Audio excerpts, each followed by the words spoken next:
পুরো দুবাই এয়ারপোর্টের মধ্যে একটাই এরকম বড় মানে নিচু ফাঁকা জায়গা আছে। তুমি যখন যেখান থেকে নামবে, নেমে হেঁটে হেঁটে আসবে, তুমি বলবে এক্সচেঞ্জ কাউন্টার বা ডিউটি ফ্রি। এই যে দোকানগুলো দেখতে পাচ্ছ ডান দিকে, এই নীল রঙের যেটার তলায়, একেবারে ডিউটি ফ্রি। ডিউটি ফ্রিতে ক্যামেরা, মোবাইল কার্ড, আমরা যেটা কিনলাম সেই কার্ডটাও পাওয়া যায়। তো তুমি কিনতে গেলে তোমাকে র্যাপেনে কনভার্ট করতে হবে। র্যাপেনে তুমি কীভাবে কনভার্ট করবে? এখান থেকে কেনার জন্য তোমাকে এই জায়গাটা দিতে হবে। দেখো যে সানগ্লাস লেখা অরেঞ্জ কালারের উপরে দোকানটা, ওই যে দেখো দেখতে পাচ্ছ, জুম করে আমি জানি না, সানগ্লাস লেখাটা ওই গ্রিনের মধ্যে আসছে। এই সানগ্লাস লেখাটার পাশে ওই কাস্টমার সার্ভিস, ওই হ্যাঁ ওই যে দোকানটা অরেঞ্জ কালারের, ওখান থেকে তোমায় কিনতে হবে। ওখান থেকে তোমাকে 450 টাকা দিলে এরা 30 র্যাপেন দেবে। 30 র্যাপেন দিয়ে তোমাকে এখান থেকে কিনতে হবে।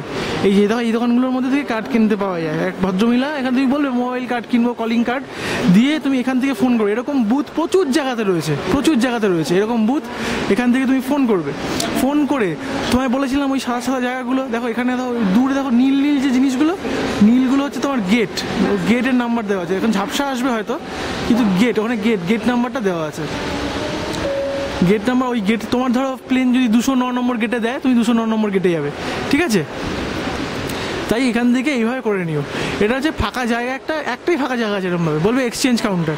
এটা বড় এরকম, প্রচুর লোক, সব নীল জামা পরা হচ্ছে সিকিউরিটি গার্ড, কালো কালো কোট পরাগুলো হচ্ছে সিকিউরিটি গার্ড। ওদেরকে জিজ্ঞেস করতে পারো, হেল্পফুল, এরা মোটামুটি হেল্প করে। কোনো শেখকে জিজ্ঞেস করবে না, শেখগুলো খুব বদমাশ হয়। হ্যাঁ, ওকে, আমি পরে ভিডিও